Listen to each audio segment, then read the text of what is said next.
আসসালামু আলাইকুম সবাইকে। সবার কী অবস্থা? আমি মোহাম্মদ আরিফুল ইসলাম তুহিন। আমি আজকে আমার একটি ব্যক্তিগত অভিজ্ঞতা আপনাদের সাথে শেয়ার করতে চাই। সময়টা ছিল 2023 র দিকে। আমি তখন ইংরেজি কথা বলার দক্ষতা একদম জিরো লেভেলে বলা যায়। এখন আলহামদুলিল্লাহ বিগিনার, বাট তখন আমার পক্ষে অসম্ভব ছিল যে কতগুলো ইংরেজি শব্দকে একত্রিত করে একটা প্রপার বাক্য গঠন করা। বিশেষ করে কারোর সাথে কথোপকথন চালিয়ে যাওয়ার সময়। আমি তখন আমার ইংলিশ স্পিকিং ইমপ্রুভ করার জন্য আমি অনলাইন একটি লার্জেস্ট প্ল্যাটফর্মে সময় ব্যয় করতাম।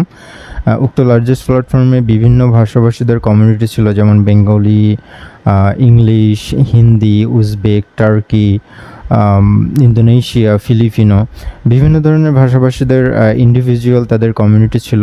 তো সব ধরনের ভাষাভাষীরা ইংলিশ কমিউনিটিতে আসতো তাদের ইংলিশ স্পিকিংটাকে ইমপ্রুভ করার জন্য।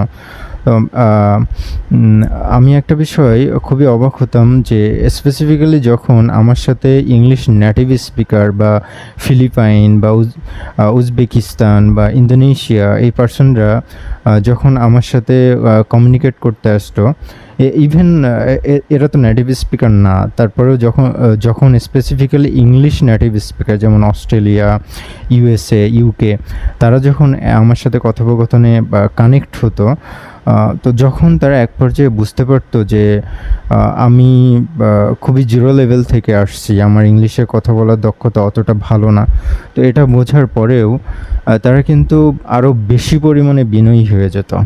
ঠিক আছে, তারা যতটা না কঠিনভাবে কথা বলতো তার থেকে আরও বেশি সহজ হয়ে যেত এটা বোঝার পরে যে আমি ইংরেজিতে আমার দক্ষতা খুবই দুর্বল। তো এই জিনিসটা আমাকে অবাক করতো যে তারা আসলে কতটা কোঅপারেটিভ, হ্যাঁ, তারা আসলে কতটা ব্রড মাইন্ডেড পারসন। বাট অপরদিকে আরেকটা বিষয় আমাকে অবাক করতো যে আমার বাংলাদেশি ভাইয়াদের সাথে যখন আমি কানেক্ট হতাম ইংলিশ কমিউনিটিতে, তারা তো প্রথম দিকে আসলে এটা ফাইন্ড আউট করা একটু কষ্টসাধ্য যে আসলে কে কোন দেশ থেকে বলতেছে। আমার বাংলাদেশি ভাইদের সাথে যখন কথা বলতাম, যখন তারা ফাইন্ড আউট করতো মি অ্যাজ এ বাংলাদেশি, এবং যখন তারা বুঝতে পারতো যে আমার ইংলিশ লেভেলটা জিরো বা আমি জিরো লেভেল থেকে আসছি, তখন কিন্তু তারা যতটা না সহজভাবে কথা বলতো তার থেকে আরও বেশি এক্সট্রিম হয়ে যেত। তারা অনেক কঠিন কঠিন শব্দ চয়ন করতো, তারা অনেক কঠিন শব্দ দিয়ে বাক্য গঠন করতো। তো যার কারণে পরবর্তীতে আমি বাংলাদেশি এবং পাশাপাশি আমার পার্শ্ববর্তী দেশে ইন্ডিয়ান মানুষদের সাথে আমি ইংলিশ প্র্যাকটিস করা বন্ধ করে দিই এবং চেষ্টা করতাম যে নেটিভ স্পিকার বা উজবেকিস্তান, ইন্দোনেশিয়া, টার্কি, ইউকে